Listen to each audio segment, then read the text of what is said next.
Itu udah kamera, baterai, tripod semua dibawa semua. Aman semua sih, aman semua ya? udah aman semua, udah. Jadi kita ini kan masuk markas kepolisian nih, Polda Metro Jaya. Di situ ada Ali Imran, pelaku bom Bali 1. The Bali bombings were orchestrated by a group of about 30 people, but led by an inner sanctum of about 6 bombers. One of the most important of these was Ali Imran. He assisted to assemble the bomb and also organisation and procuring the materials required to build the bombs. Ngobrol biasa dulu ya.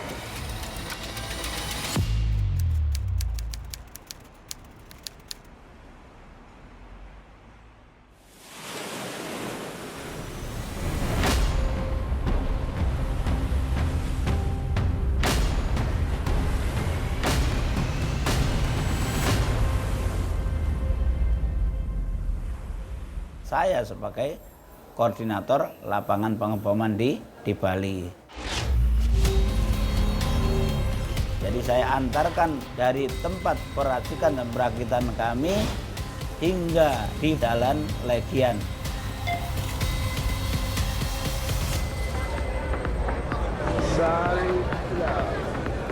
Diskotik di Jalan Legian yang paling banyak atau yang paling rame bulenya. Maka waktu itu saya dapatkan Sari Club sama Pedis Pub.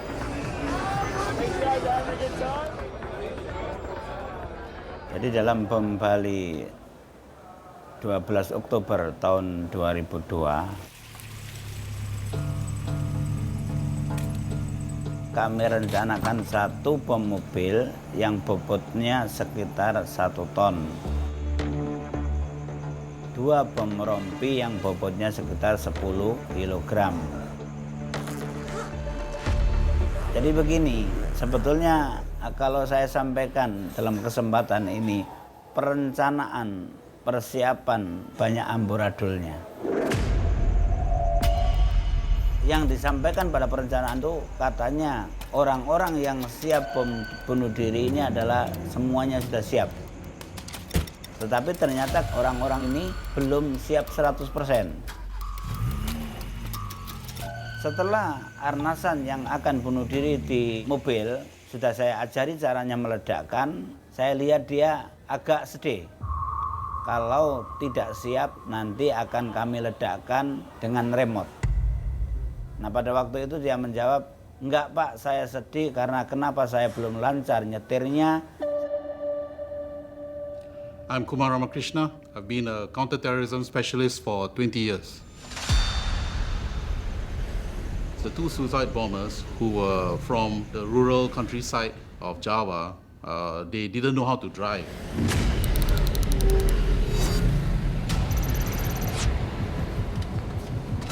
Essentially, Ali Imran had to be the one to drive them to a site near Sarikla and Pedis Bar, and then he got out.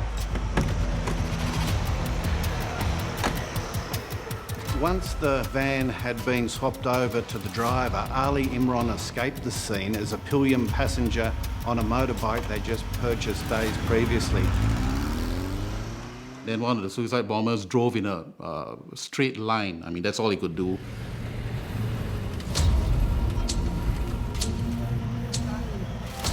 He stopped the white van in front of the Sari Club. The other suicide bomber got out, walked into the Paddy's bar that was diagonally opposite the Sari Club.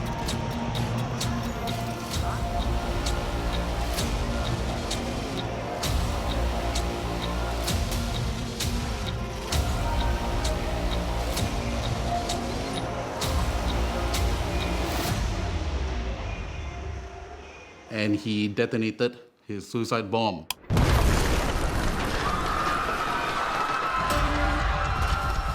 The Paddy's blast had actually sort of dual effect in that it killed people in the immediate vicinity and it also caused people to come out of Paddy's bar into the already crowded street. It also had the effect of attracting the attention and curiosity of people who had been at the back of the Sari Club to come forward to the front of the club and out on the street. This is the point at which the second suicide bomber, still in the van in front of the Sari Club, he detonated the bigger bomb.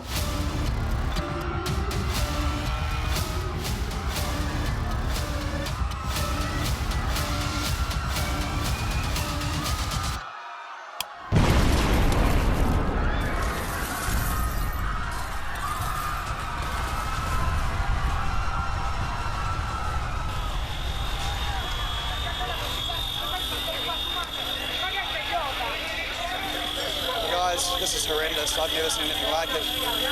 It's huge, it's scary. People are burnt everywhere. There's people dead.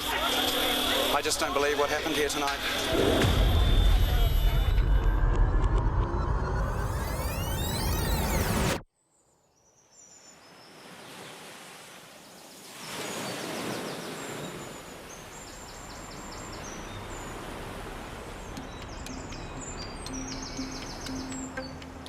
My name is Roberto Maldonado. I'm a Brazilian photographer. That night, I was photographing the opening shop of a friend of mine, very close to the Sari Club. I'm Hermawan Julistio.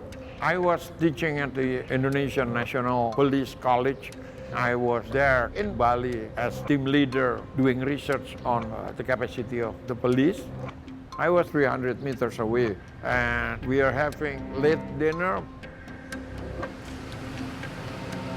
I am Teolina Marapaung. That night, I am with two friends in a car. One of my friends, he would like to see Kuta area in that night. So he driving and then we passed Kuta Beach and come to Legian Street. So many cafe and restaurant and pubs. It's very live when the Saturday night happened.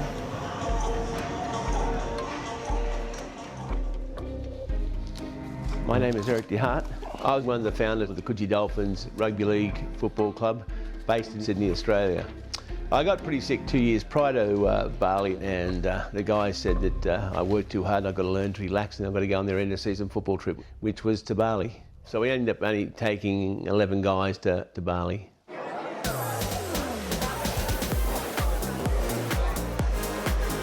That night, the traffic in Legian Street is very full. Our car ran very slow and stopped. 11 of us that went to the Sari Club. We went there, we just sort of grabbed a table at the front. That drink is called a Suffering Bastard. It's a drink that was almost exclusive to the Sari Club.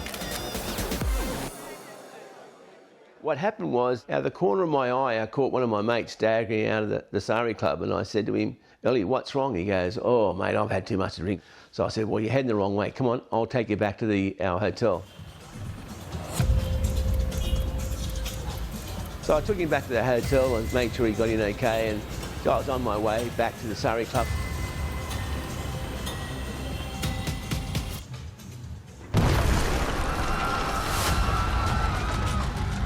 When I heard the first bomb with the Paddy's one, I didn't know it was a bomb at all. I thought it was a gas explosion. So I had my camera in my hand. I knew that I had to document it. Then I started to run towards it. There, the right hand, that Sari Club, my car is 8 cars from that, and suddenly the biggest sound is coming. And as soon as I left the shop, the second one happened, the big one. All of a sudden, a really, really dull thud. The ground kind of shook, and there was a big orange light in the sky, and big mushroomy type shape. Oh my gosh, it's a bomb. The police at first suspected that this was only electricity outage. But seeing from the flames, I said, no, this must be a bomb. I ran to the scene. It's like a hell. I saw somebody inside the car with no head, and I stepped on somebody with no hand.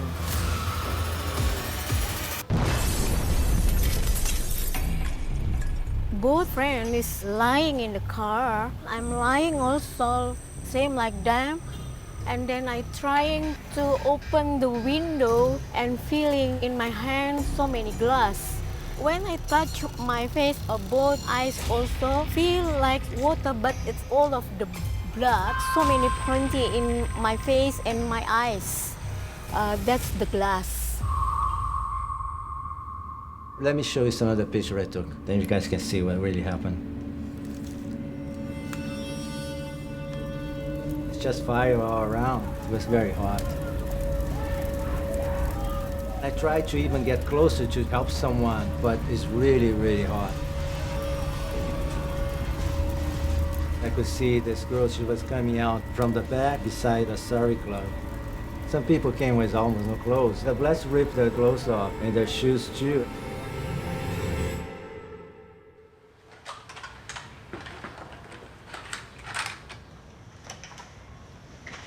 I live in Bali around 30 years. I'm the local cameraman who covered the Bali bombing in 2002. I have around 100 tapes. I saved these tapes since 2002 until now. When I come to the location, I'm very scared because never happened in Bali like this. This is the fetish pub when got fire, many big flames, and many people trapped inside. And this is the Sari Club. Many people also trapped in Sari Club. This picture became very famous, iconic. Time magazine published it twice. It got cover of Paris Match and other magazines. I remember this girl, she managed to get out. She went back to look for her fiancé, and then she got this guy. The guy didn't make it. He passed away from the injuries. I've got to find out what's happening to the boys. As the oldest member on the trip, I kind of felt responsibility for them. I went looking for the boys in the Sari Club. I was trying to keep an eye open for anyone, any voices so I could hear the boys are okay. I heard some girls crying out. They had been trapped when the roof had fallen. I knew that being a bigger guy, I couldn't get through it without getting hurt myself and dying in that act. I had to turn my back on those girls and walk away from it, and I've questioned myself ever since if I did the right thing.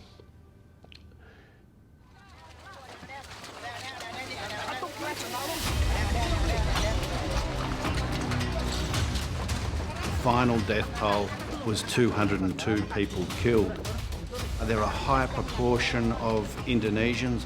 There are also victims from the United States, from the UK, Europe, Japan, all over the region. But the vast majority, 88 victims, were Australian. I'm John Howard. I was Prime Minister of Australia when the terrible attacks in Bali took place.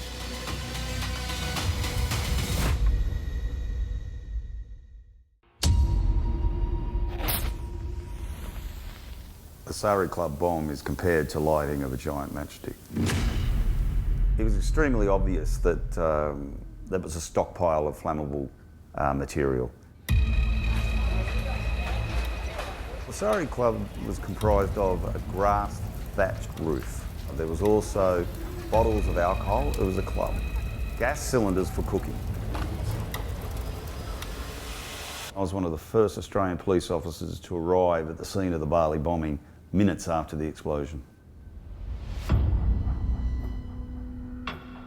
These are photos that I took the morning after the blast, which demonstrates the ferocity of what occurred the night before. This photo is actually of the Sari Club, where you can see the extent of the damage. This is a model of the Sari Club. It had a thatched roof that, as you know, burst into flames. So as you can see, within the Sari Club, the front was open, but the back had 3 concrete walls.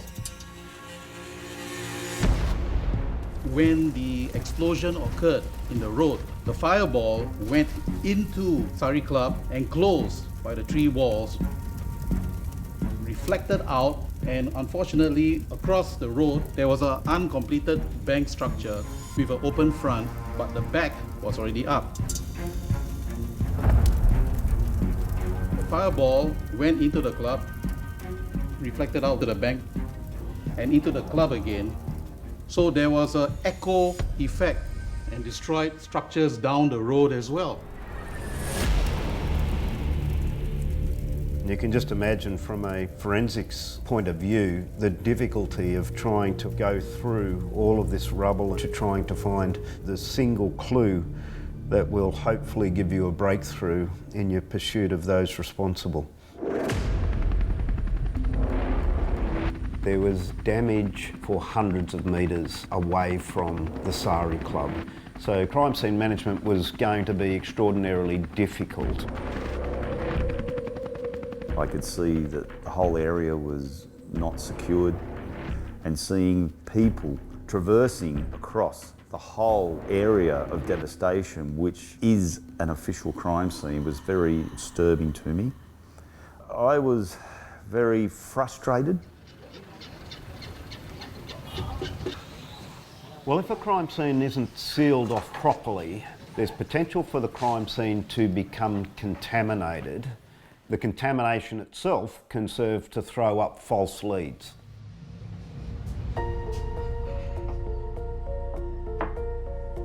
Suspecting that there were going to be a lot of Australian casualties, I had to act upon the interests of Australia. Being the first Australian police officer on the scene, it was my duty to engage my counterparts around securing the crime scene. I went straight to the office of the Chief of Police of the Bali province. It was a very difficult discussion to have with my counterpart. There was a lot of frustration in the room. There was not a lot of understanding. The police was poor at that time. We don't have police line long enough to do radius of the bombing. Money, it's a real matter. They didn't have money even to buy gas for motorcycle. I told them, use whatever you find, including chairs.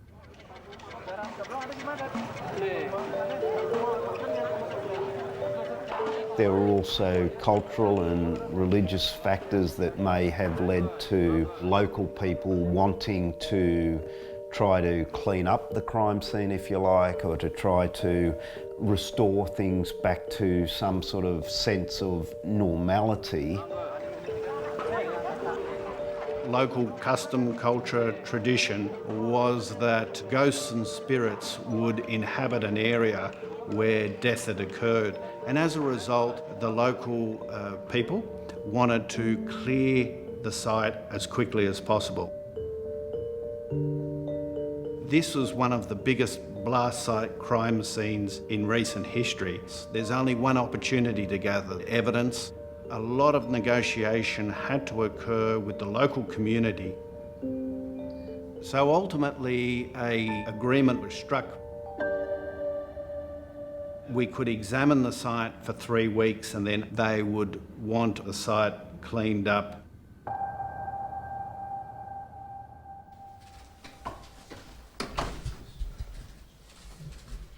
Are we ready?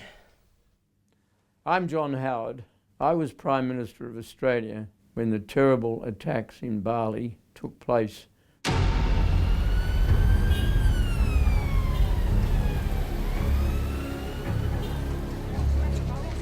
Bali was called Australia's 9/11 by some people because of the scale of the death toll. It was the biggest ever loss of life in a non-military event. It was an extraordinary occurrence. And on top of that, what likened it to 9/11 was there was no warning, there was no justification. It was just a random, wanton act of terrorism. I know that I speak for all Australians in expressing a sense of outrage, sadness and horror at what has occurred overnight in Bali.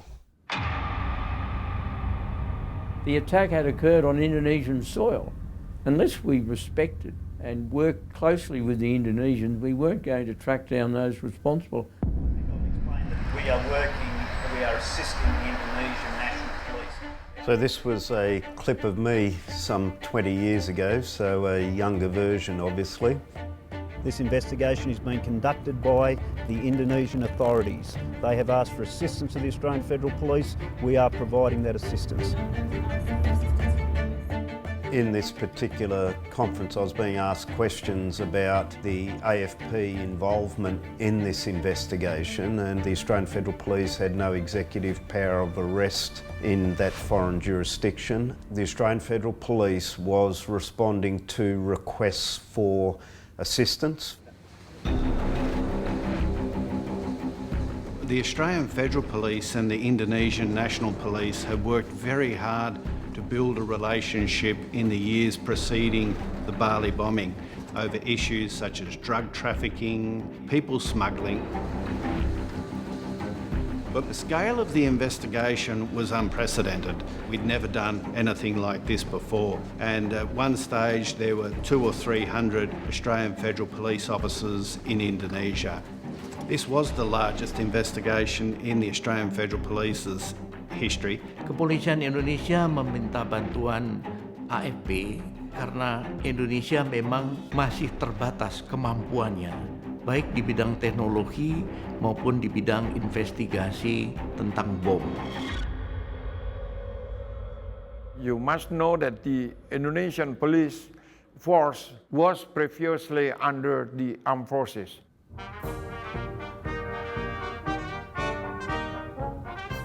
So historically, under the Suharto regime, Indonesian National Police was actually a part of the Indonesian military apparatus. And a decision was made after the conclusion of the Suharto regime that the police should be a separate entity. So when the Bali blast took place, the police was really a new institution and they don't have capable to handle such situations. The suspicion has been reported fairly widely that a former Indonesian Air Force officer is involved, or is that not right? There's been a lot of confusion. There were a series of theories that started to emerge in the press. Some of these were quite simply bizarre. One was missiles launched by a US submarine off the coast of Kuta, striking the Sari Club. In Jakarta, one of the head of the intelligence office says this is micro-nuclear that only Israel can make it. I was so angry because if it was a micro-nuke, then I was the first person who died of the radiations.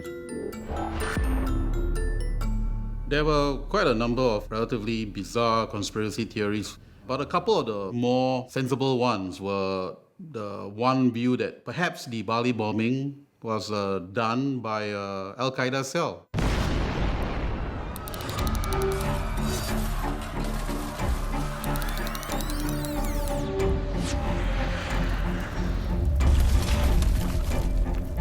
Al-Qaeda had, after all, the year before perpetrated September 11th. Another theory was perhaps this could even have been the work of a homegrown cell, Indonesians that had been radicalized. The Indonesian authorities were a little reluctant to identify a homegrown group as being responsible for such a global terror incident. There hadn't been a long history of terrorist groups within Indonesia. Before Bali bombings, terrorism was not in people's mind in Indonesia because this man, Suharto, ruled Indonesia for 3 decades. He was a dictator. He applied zero tolerance to extremism and radicalism. That's why the extremist clerics, let's say Abu Bakar Ba'asyir, remain exiled in Malaysia.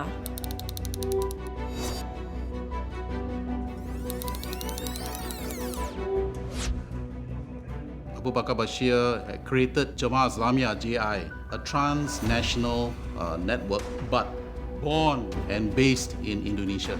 Jamaah Islamiyah JI had always wanted to create a pan-Southeast Asian Islamic caliphate, covering, of course, Indonesia, southern Thailand, Malaysia, Singapore, Philippines, and even Australia as well. They wanted to essentially overthrow all these secular governments by force and set up the caliphate which they had in mind.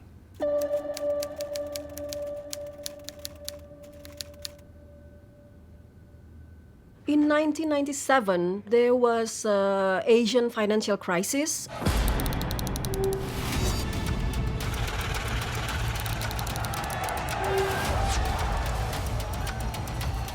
In Indonesia, people at that time were very angry because of the increase of price and everything. And then, with the fall of Suharto regime, Abu Bakar Ba'asyir returned back to Indonesia.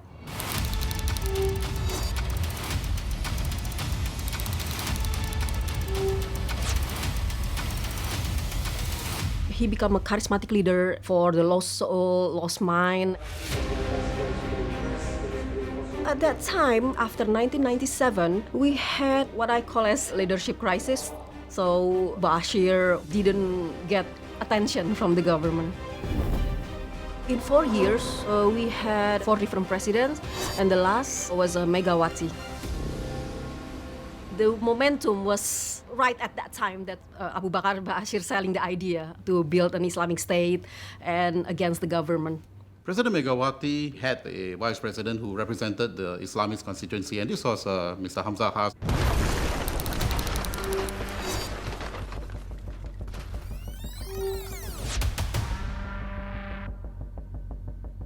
Several months before the Bali attacks, Vice President Hamzah Has had a meeting with some of the leading Indonesian Islamist extremists in the country. One of the extremists was Abu Bakar Bashir. After he met them, Vice President Hamzah, he essentially said that there's no extremism in Indonesia. All these people just want to promote Islam in society. Hey, is it okay if I film out here? You can't actually film outside of the building, secret location.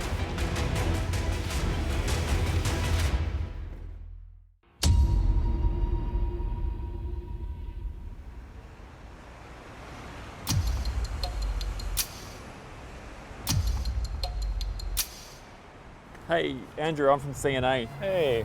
Is it okay if I film out here? You can't actually film outside of the building, secret location, but we can go inside and you can film in there. The street sign, because you just don't know the extent to which these items may ultimately reveal themselves as having some evidentiary value. So this item here is a piece of copper wire, and basically David Royds discovered this at the Bali bombing site within Paddy's. All right, Andrew. Hey David. How are you going? Very well indeed.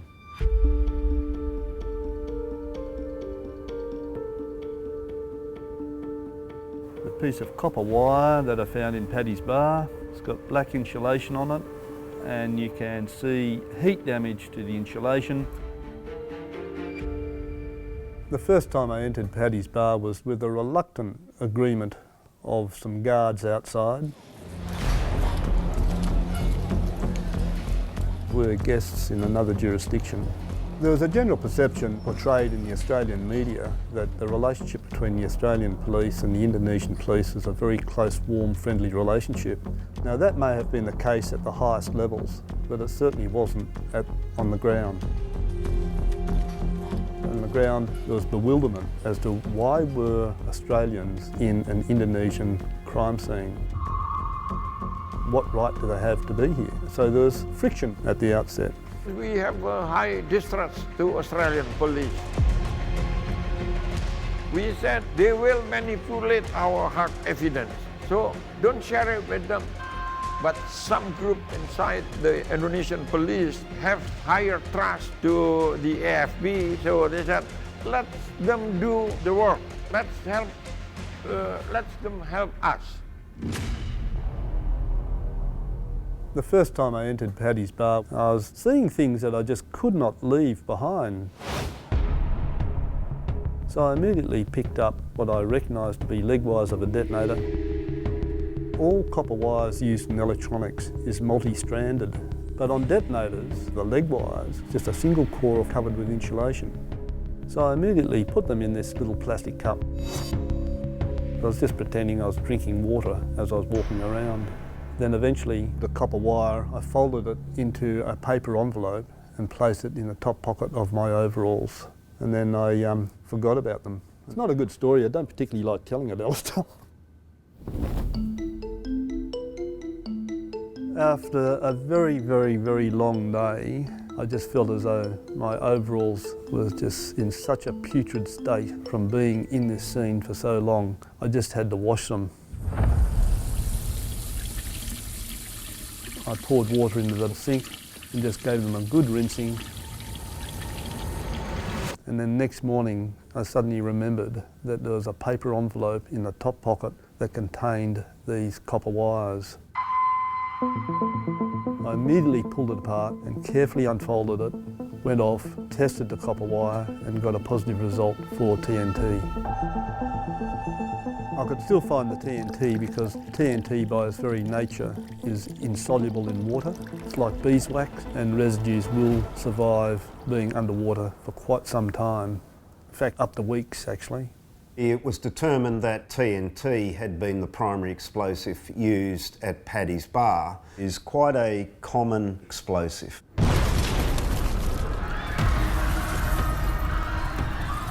But that identification of itself didn't identify who was responsible, and there was obviously a lot more work to be done.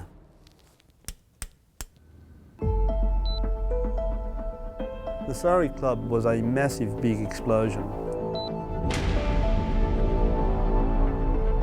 And what you can see is a large pool of water here.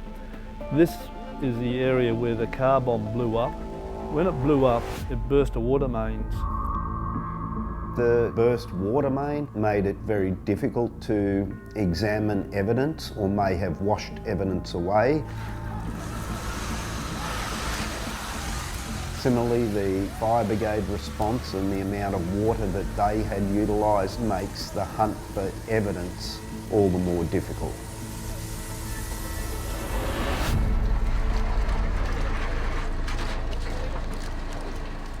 Everyone happened to be looking down because that's where the evidence tended to be, on the ground.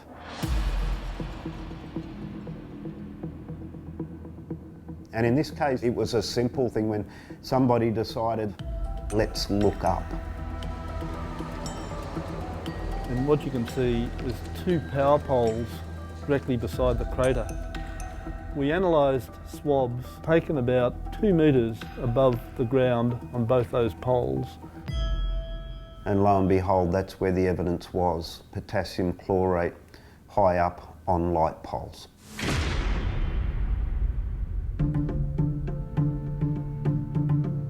Potassium chlorate, which is a chemical found in bleaches and matchsticks. Potassium chlorate can be used as a weed killer or herbicide. It can be used in explosive manufacture. There was a sense of elation when potassium chlorate was discovered, because then that would enable us to be able to look for distributors or sellers. Where could these people have actually sourced that potassium chlorate from? The search led investigators some distance away where potassium chlorate was available. However, unfortunately, that didn't yield the fruit that we had hoped. The person who sold the chemicals to the bombers was not identified. At that point in the chain, the lead went cold. Second question here at the front. Just whether the bomb was set off by remote control, or was there a suicide bomber who was killed inside? We have not come to that conclusion yet. Okay. Masyarakat termasuk petugas tidak percaya adanya pelaku bom bunuh diri.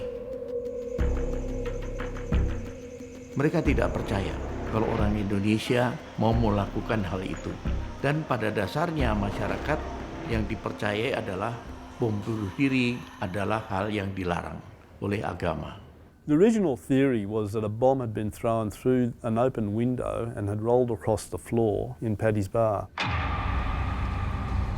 We knew that TNT was the explosive in Paddy's Bar. Paddy's Bar had a concrete floor. If TNT had been on the floor, it would have left a shattered crater there of sand. It weighed on my mind that there was no crater. This is an image of the ceiling in Paddy's Bar. There was a complete story being told up there, captured in blood spatter and soot residues that just needed to be interpreted. This is an image of me standing on top of a solid timber table, taking scrapings of the spatter marks on the ceiling. I was very interested to know whether the DNA on the ceiling was from more than one person. It turned out it came from one person only. But the most plausible explanation was that it was a suicide bombing. This is an image of me pointing at the spatter marks on the ceiling. But what I'm pointing at is the condition of the floor, showing that there's no damage to that floor at all. And that was very strong evidence to indicate that the bomb had been suspended some 1.2 metres above the floor when it exploded. It became apparent to me that it was a suicide bombing event. However, there was no indication of what the motivation was. In fact, nobody took credit for the bombing. You need to know who your offenders are, and working out who did it is challenging. We're also conscious that in many terrorist attacks, the perpetrators were never identified. But sometimes it's just about making sure that if there is a break, you're there, ready to take full advantage of it. The most extraordinary piece of detective work that I can remember.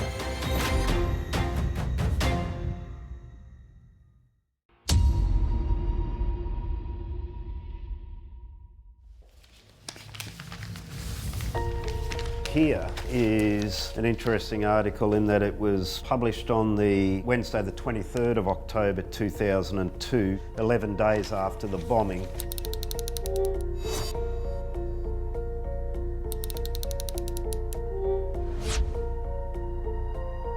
It references Indonesia's Police Chief General Dibaktia confirming for the first time that police were now trying to establish links between the bombings and the involvement of the group known as Jemaah Islamiyah. And it's important because, according to the article at least, it states that until now Indonesian police had been careful to say that JI was not suspected of the Bali bombings.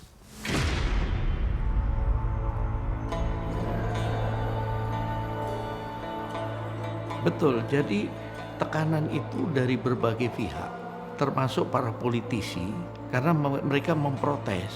Nama Jemaah Islamiyah berarti seluruh umat muslim itu Jemaah Islamiyah.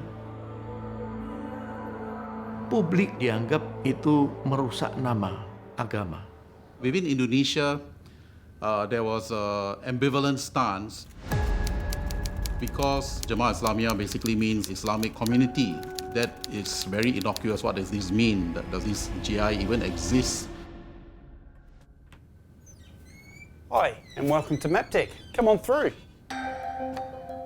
So Maptech is a company that provides technology and solutions to the mining industry. An example up here. We've been manufacturing laser scanners for over 20 years now. An example here. I went across to Bali, spent about 2 to 3 days surveying the scene. You know, no suspect had been arrested. We had to look at everything possible that may yield clues And so that led us to utilising things like 3D mapping technology to assist. That was the first time that the Australian Federal Police had actually utilised that particular technology. Unlike a 2D photograph, 3D laser scan data is three-dimensional. As you can see here, when we captured this Bali scene nearly 2 decades ago. With more traditional methods using a measuring tape, it would be extremely difficult because obviously with this type of scene, very time consuming. The 3D data captures the entire scene. You can come back later and actually look at details that you didn't think you really wanted at the time. So if I go here, if I spin that around, maybe I could say that there's a vehicle, you can see the lights, you can see where the number plate is, for example. And here is the front or the entrance to the Sari Club. And this was the resultant crater once that van was detonated. The red indicates the depth of the crater. That depth is very indicative of explosive power. Here is an example where I believe there was some form of structure from the van that was found visually embedded in one of the buildings. From the 3D data, we're actually able to calculate the distance from the crater that that object is. So we used the 3D mapping to trace the wider crime scenes. For instance, an engine block was found 49 metres from the blast site. The engine block was certainly part of the van. We did a thorough examination of the engine block and unfortunately there were no unique identifiers found on it. We were looking for engines, chassis, anything that might give us the crucial lead that we required.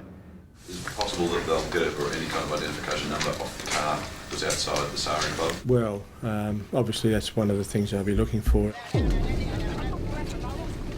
Such as chassis numbers to trace back the history of vehicles. Chassis, critical, absolutely critical. Frustrating, but ultimately critical to this investigation. The chassis, it says it all. It's the beginning, it's the end. That was the huge breakthrough everyone was waiting for. Ketika kita semua bingung siapa pelakunya, kita harus mulai dari tempat kejadian perkara. Disitulah ditemukan rangka sasis mobil dan disitulah mulai diperiksa. So once the chassis had been located, we looked for the vehicle identification numbers. The chassis number certainly didn't come easy. The chassis was, as you can imagine, after a bomb of that size, a mangled wreck of twisted steel. A piece of the chassis was found on the roof of a bank across the road from the Sari Club. But the bombers had taken the precaution of chiselling off the chassis number. Ternyata sudah dihapus. Again, we were left at a point whereby where to next in terms of the search for clues.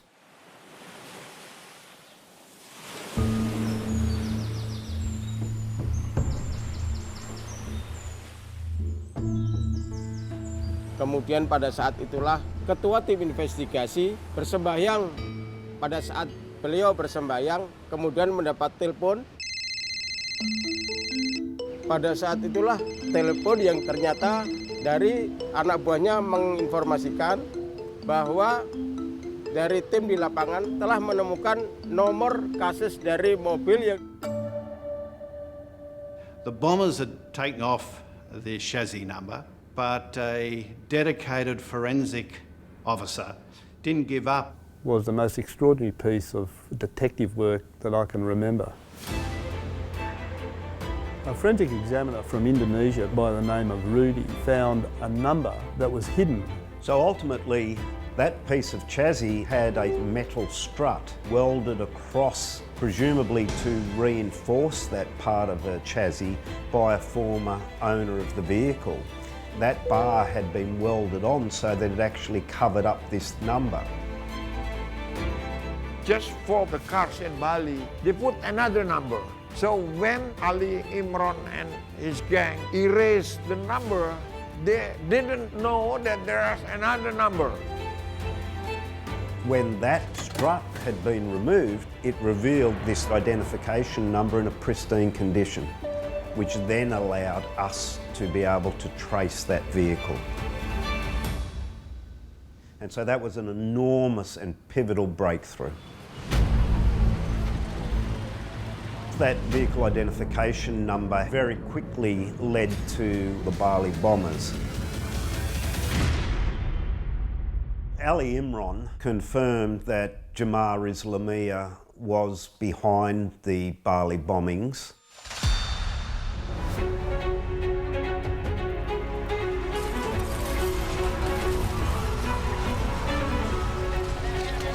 There was no point in denying that JI existed or that JI was not responsible for this atrocity.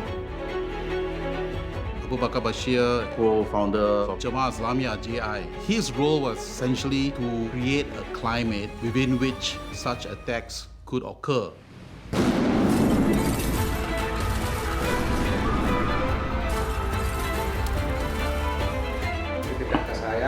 Langsung ke kamera.